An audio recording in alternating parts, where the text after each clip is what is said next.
it gets scarier each year to start or keep exercising once you get over that age of 50, 55, or even 60. So why does confidence or self-efficacy impact your ability to exercise?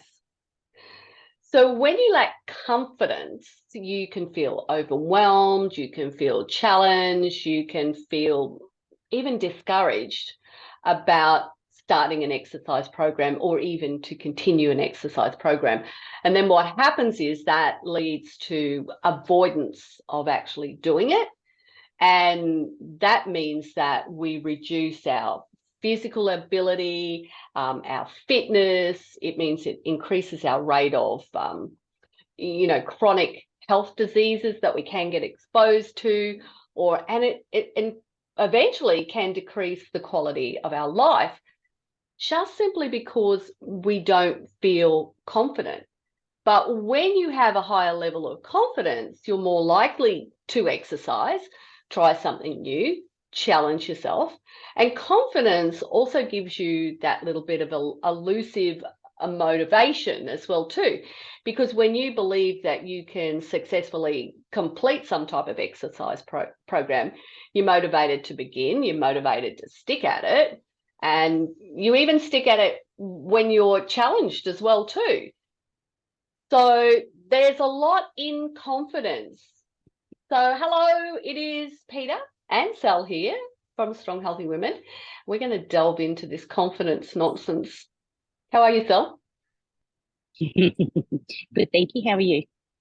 I'm good. Have you ever experienced that where you don't feel confident, and so then everything else that you're doing you feel like you're bad at or that you can't do it? Absolutely. Absolutely. Yeah, Any, definitely. yeah, any examples of that?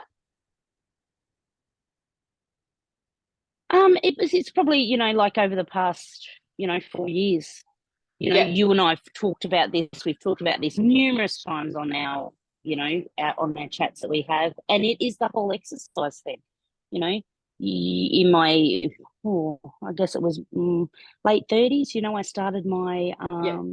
fitness and strength training journey. And then you and I met up again because we've been friends for goodness, 30 years this year. Yeah. Um, and, so then I started, you offered me a job, Mm. with Strong Healthy Women. Um, and over the past 4 or 5 years, lots of stuff has happened in my life. So I've sort of fallen off that exercise bandwagon, that, Yeah. staying fit and healthy type thing. And getting started, yeah, your confidence is shot Mm. because am I going to be, I want to be where I was. Am I going to be able to get there? Yeah. I'm probably not. I don't want to start. I don't want to go outside because what if people see me and people are laughing at me? Those sort of things come into your Mm. mind. Yeah. Look, I know for myself, over the last little while, I've had a few ups and downs as well too. And so what has happened is that it shakes your confidence in who you are as a person. And when you're not feeling that confident, I personally, I get hunched over. I start to doubt my ability in everything. And then what happens is that everything starts to go by the wayside. All of the things that I do because I'm feeling confident, unless, of course, they are something that is easy to do, or I've created some type of ritual of doing it, then I continue it. But the other things just go because I'm not feeling confident.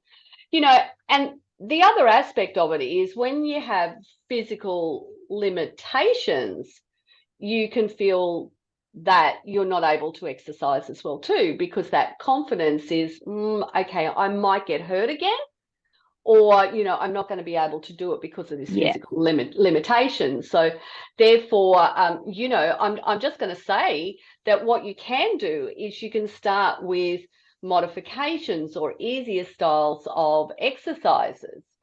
So there is always that option there, rather than going, well, I've got some type of limitation, what can I do in place of this?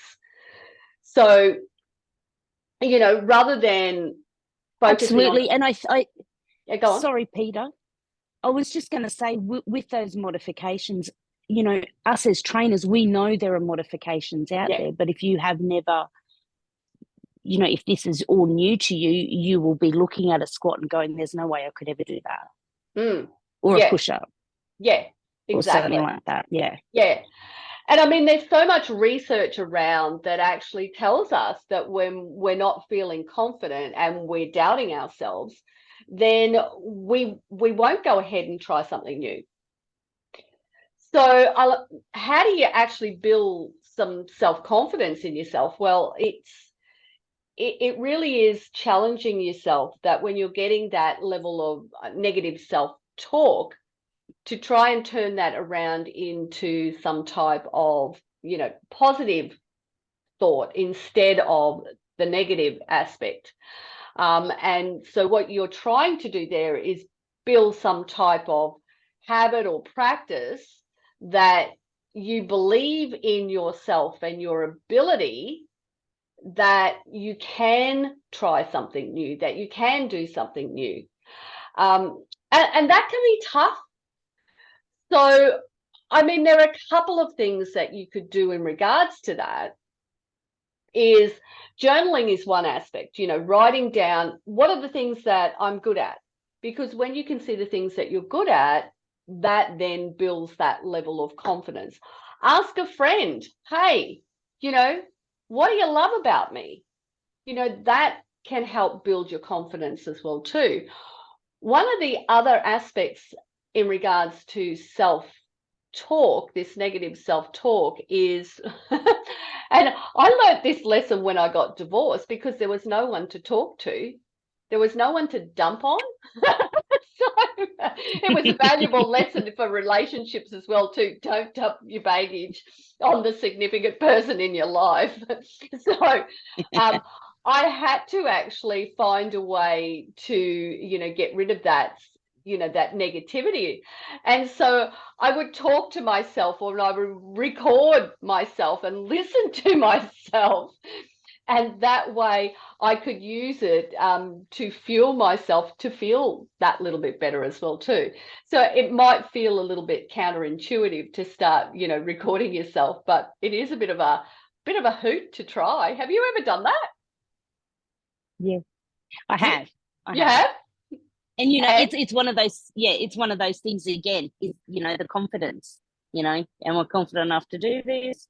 But, at the end of the day, the only person that's listening to that is you. yeah, that's right. You That's know, right. So what's it matter? it's not going anywhere else. It's only you. Yeah, Yeah, exactly. exactly. But it's interesting, is you're talking about journaling and those sort of things. This is something that I feel that you have to really dig deep with yourself and be honest. Oh, so honest. Yeah, really dig deep. Don't lie to yourself. Be honest about it and think about it. Is it your confidence or is it your fear that is Mm, stopping you? mm, yeah, Sometimes they can go hand in hand. Sometimes they're two completely separate things. And it's, I'm scared to start. I'm scared to do this. I'm yeah, scared to do that. yeah, exactly. So, if you focus on like your strengths, the things that you're good at, the successes that you've actually had, then what that does is builds that self-esteem, that self-belief, that confidence, which therefore means you're more likely to take risks, to get out of your comfort zone, to get out of that fear zone, and take those steps.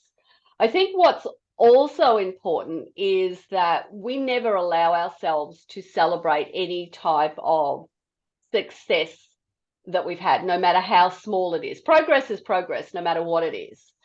Um, and I know that, so I often pop up on social media, and I did yesterday, and I said, okay, so happy Sunday, everybody. Is Sunday the beginning of the week or the end of the week for you?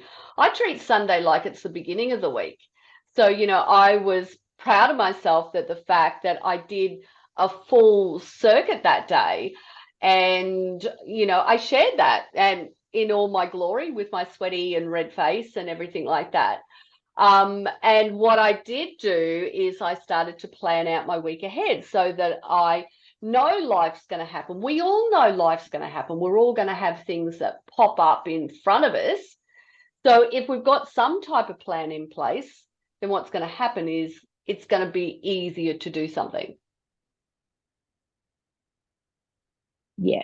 And I think that's celebrating ourselves. That's really hard for women, I think. Yeah. We'll celebrate everybody around us, everybody, but we won't celebrate ourselves. And I know for me, Yeah. my example of celebrating was, well, not even celebrating. I was talking to my kids and, it was just said in passing on, my weight loss over the past 2 weeks. Yeah. And, you know, and at the end of that sentence, the words out of my mouth were, I don't mean to brag. Oh, come Why? on. Why can't I brag?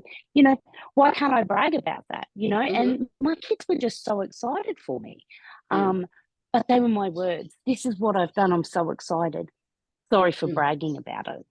No, never apologize. Why can't we celebrate? Yeah.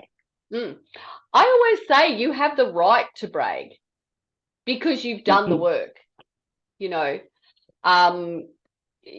When you've built that confidence, your ability, it means that you're more focused. You're more able to go, okay, I'm going to set some goals for myself.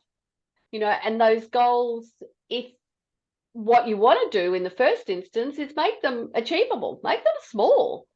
And you've been through this process over the last few weeks, you want to know that they're within your control. So, it is within your power to achieve it.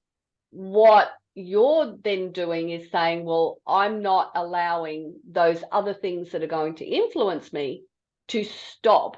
I'm going to keep moving forward. Absolutely. There's no what's the word did I used with my family? I can't think of what word I've been using with my family. There's no budging on this. Compromise. This is compromise. That's it. There's no compromise on what I'm doing in the next 2 hours or hour or half an hour. No compromise. You guys just sort yourself out type thing. So, and I think once again, by doing that, I've gained confidence in another area of, well, this is my space at the moment. You guys go and deal with yourself. And I'm confident enough and brave enough to say that to them. You know what I've been like with my children, Yeah. Yeah. So it's been very empowering, for want of a better word. One of the really interesting things is that when we have that confidence, it is such a critical part of actually starting an exercise program and sticking with an exercise program, except for walking, which is a really interesting thing, because walking, we know how to do. We don't have to learn new skills because it's a natural thing that we do day in, day out. And so therefore and you've mentioned this already, there's nothing scary about it. We don't have to go and learn anything new. It's like, oh yeah, okay, I know how to do this. So therefore, walking doesn't fit into that category of starting an exercise program because everybody knows how to do it, and it's easy for us to do. Look, it's low impact. It's a good choice if you've got some type of limitations, regardless of your fitness levels or the likes. And the great thing is that if you wanted to, you can catch up with family and friends and you can do it with them.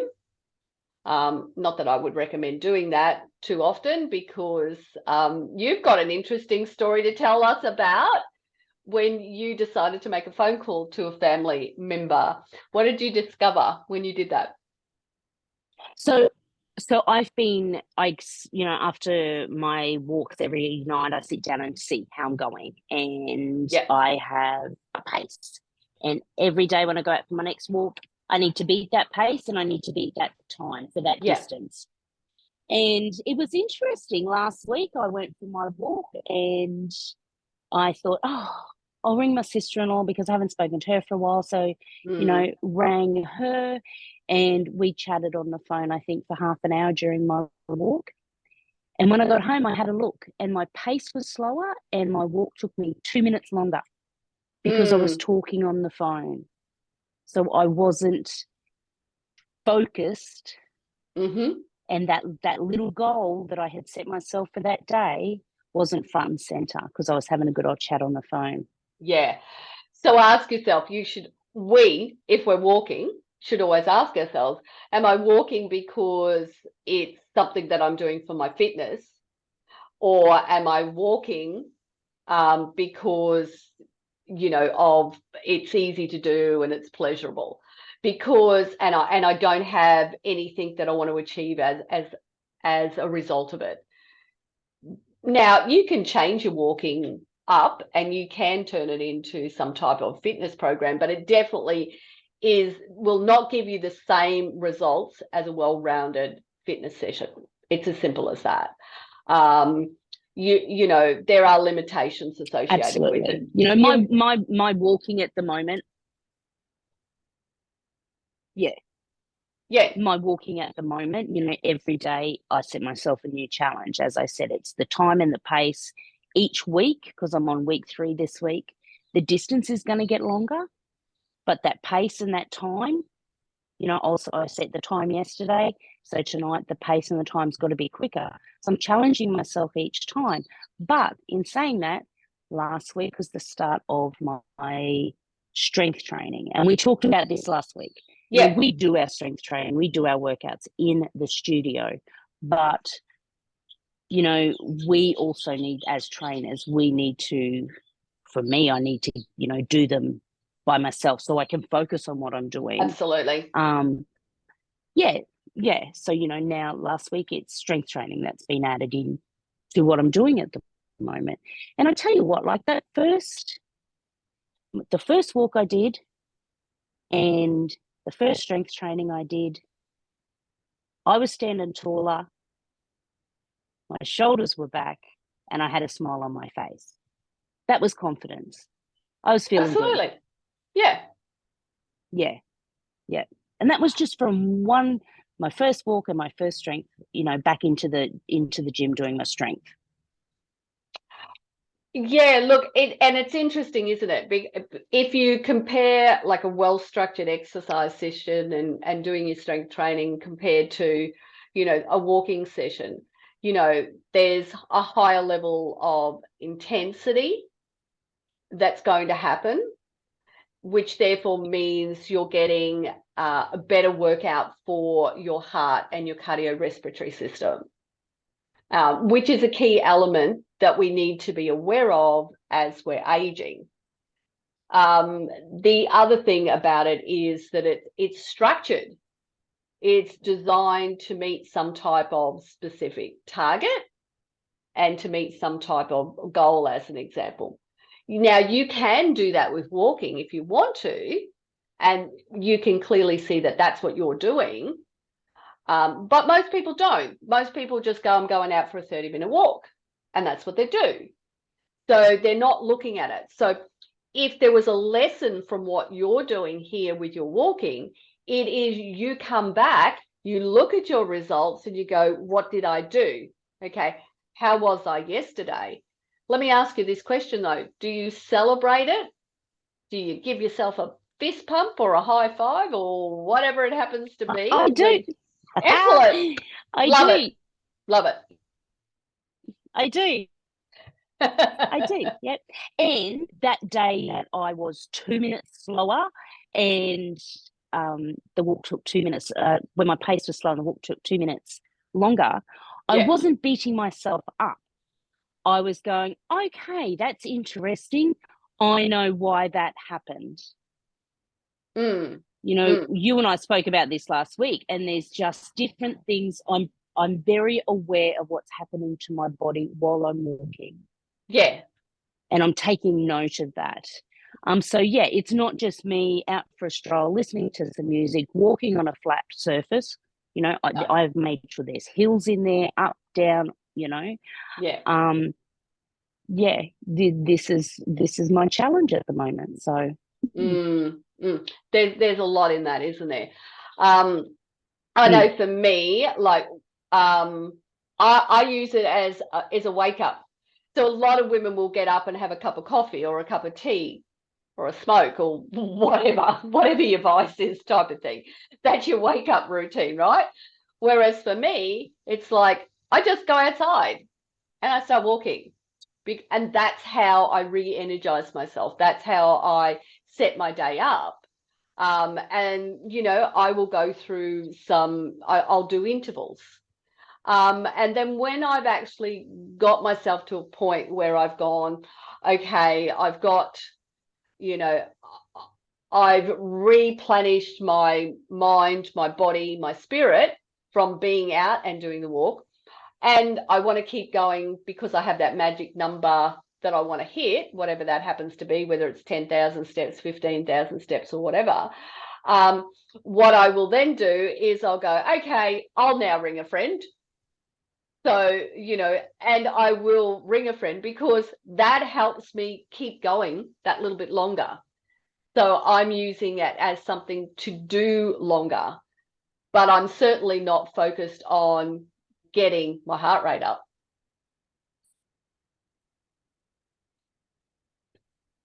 yeah, yeah.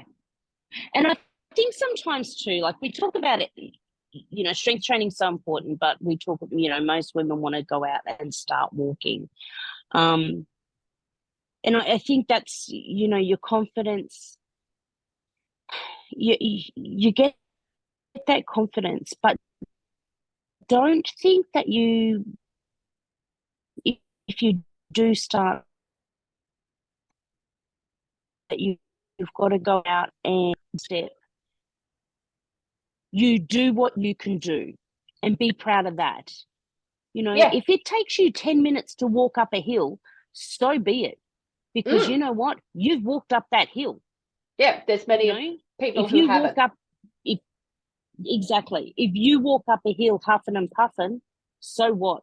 You walked up that hill. Mm, mm. And an interesting story I want to give was a few years ago I was out running with my niece. She wanted to run, but she was very self-conscious. And, you know, she would hold her hands in while she was running and would just Yeah. use her legs. And I said to her, I said, sweetheart, swing your arms. Why are you not Yeah. swinging your arms? Because people are looking at me. What if they're going to say something? I said, the only people that are going to say something are the ones that are sitting on your veranda watching. I said, and what are they doing? Sitting on their veranda watching. Who cares what anyone thinks? Yeah. You're out here Exactly. doing something. Mm. Mm. Yeah. And you know, the other thing, if you think about an exercise routine, I was thinking about this yesterday after I finished. It's so much shorter than going out and getting 10,000 steps in. The times, you know, like half. Yeah, yeah, So, absolutely. Yeah, and as women, we're always complaining about the fact that I don't have enough time. So why are yeah, we going out walking when we could go and do an exercise session and actually, you know, get it done in a smaller amount of time? And we're going to push our heart rate up. So we're going to be working our heart at the same time. So, you know, and these are all things that are critical to us as we're aging. I think so. One of the other things is that there's variety when you're doing a fitness session or an exercise routine. yeah, You know, so it's always different, or it should always be different. If it's the same thing day in, day out, then, you know, you're never going to progress it's always going to be exactly the same. So if you want to get better, if you want to, stay active, to do all the things that you love and enjoy in life, then we've got to do different things. We've got to mix it up. We've got to have that variety. But that is a very distinct difference between, a fitness session and walking. There's no real variety. Absolutely. Yeah. Absolutely. I think you're going to say something? Well, I was going to say, with a fitness session in your lounge room, there's no joggers if you don't want to. You can do it in your jammies if you want to. You don't have to leave the house. No. Yeah, so you are definitely saving time. Yeah. We know a lot of our ladies of a morning just jump out of bed, put their workout gear on, and they're ready to go 5 minutes before our session starts. Yeah, exactly. Or basically 3 minutes before the session, you see them all starting to rock in. Yeah, exactly. There was something there that I was going to say about that as well too, but I've lost it. Sorry. No, it's okay. It's okay. I think one of the other things about exercise sessions is that you can actually get like professional qualified support. So you can work with a personal trainer, or even if you are doing a group session, it's still a personal trainer who's running that group session. So they're still qualified to take care of you and look after you, and to make sure that you're pushing yourself that little bit. So whereas when we're walking, we don't have to do that if we don't want to. No, that's exactly right. And it was interesting because the other day you posted all your qualifications. Oh, yes, I did. And I missed one. I missed one. Yeah. But the amount of women that go, oh, wow, I didn't realize that. Yeah. Don't be afraid to ask those professionals that are going to help you what their qualifications are. Sometimes it's just Lucy down the street that's, jumped on Instagram and shown you what she's doing. Yeah. But is she qualified? Can she guide you through your injuries? And let's face it, women in their 40s are heading towards, possibly sore knees, sore hips, lower back pain, menopause, all those sort of things. Is Lucy down the street qualified to guide you through whatever workout she's put on Instagram or Facebook or, TikTok, those sort of things? Yeah, exactly. So I think that's a critical part of it, is making sure that you are working with someone who knows what they're doing.